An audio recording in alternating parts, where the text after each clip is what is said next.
One good way to keep your assignments organized for students during this online learning time, or even when you're back in the classroom, is to use topics in Google Classroom.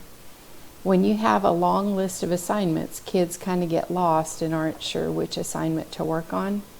You can click Create Topic, and you could create one called Today, or you could put the date, or you might put the week of March 30 through April 3, and you click Add.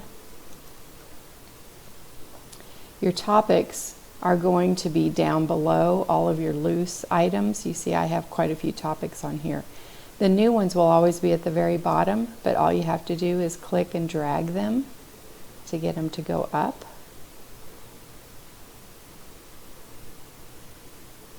And you can place them wherever you want to. I would always keep the current topic at the top. So I'm going to put it right here.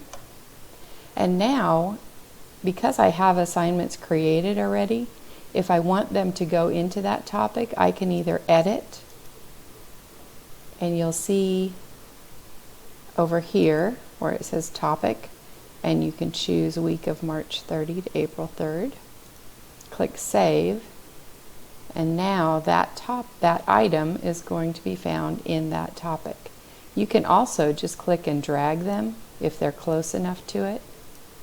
Just grab one, click and drag, grab it, click and drag. Once they're in the topic, you can even rearrange them so that they can be in the order that you want the kids to do them. Whenever you add a new assignment for the next day, you might want to put that one at the top, things like that. But go ahead and use topics with your students to make it easier for them to find their assignments.